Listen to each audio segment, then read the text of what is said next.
La vis de réglage de la butée basse est estampillée de la lettre L, soit Low, représentant la plus basse vitesse, ici la petite couronne. Un bon réglage de la butée basse sert à maintenir la chaîne sur la petite couronne, en évitant que celle-ci ne déraille entre la petite couronne et le cadre.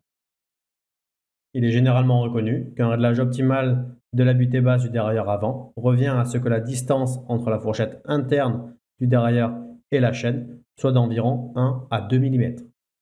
Pour vérifier cette information, il est nécessaire que la chaîne soit sur la petite couronne et le grand pignon. Le réglage de la butée basse du dérailleur avant se fait exclusivement avec le câble de dérailleur déconnecté. Une fois que le câble a été connecté, vous ne devez plus jamais retoucher cette vis de réglage. Commencez par positionner la chaîne sur le plus grand pignon. Si vous ne venez pas d'installer le dérailleur, assurez-vous qu'il soit en position basse. Dans le cas où la chaîne reste sur la couronne intermédiaire, alors que le câble est déconnecté, desserrez la butée basse jusqu'à ce que la chaîne se positionne sur la petite couronne. Sachez qu'en desserrant la butée basse, vous relâchez le dérailleur vers l'intérieur du vélo. Au contraire, si vous serrez la butée basse, vous contraignez le dérailleur vers l'extérieur du vélo. Rappelez-vous, réglez votre butée basse afin que l'espacement entre la fourchette interne du dérailleur et la chaîne soit compris entre 1 et 2 mm. Attention, rappelez-vous, il est nécessaire de positionner la chaîne sur le grand pignon lors du réglage de la butée basse. Il est impératif que votre sélecteur soit en position détendue, soit sur la vitesse numéro 1. Serrez au maximum la vis de réglage de tension de votre dérailleur avant.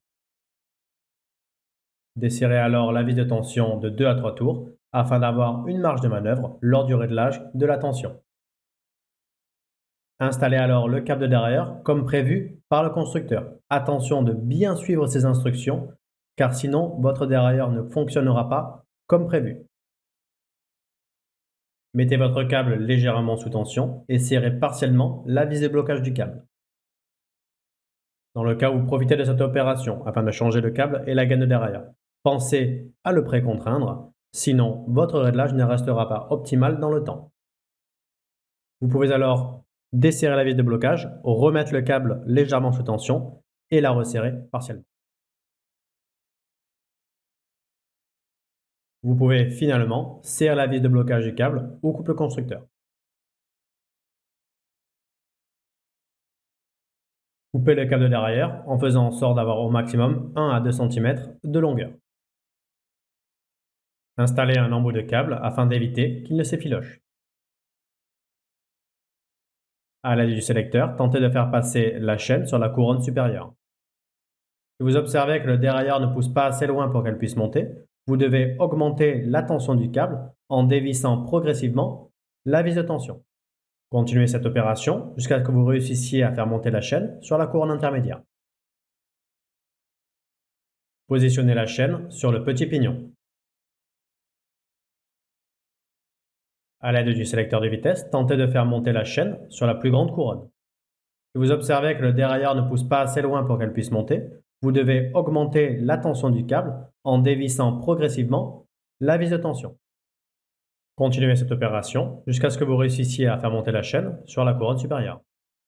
Dans le cas où vous avez déjà augmenté la tension du câble de dérailleur, mais que la chaîne ne veut toujours pas monter sur la couronne supérieure, votre butée haute est certainement trop serreuse, ce qui contraint le dérailleur à l'intérieur du pédalier. En la relâchant progressivement, vous devriez réussir à faire monter la chaîne sur le grand plateau.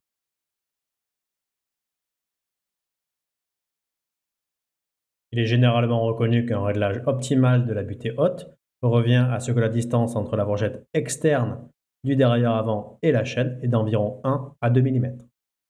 Pour vérifier cette information, assurez-vous que la chaîne soit positionnée sur le petit pignon. Je vous réserve que le câble de dérailleur soit suffisamment sous tension. Quand vous desserrez la butée haute marquée d'un H, le dérailleur bouge vers l'extérieur du vélo.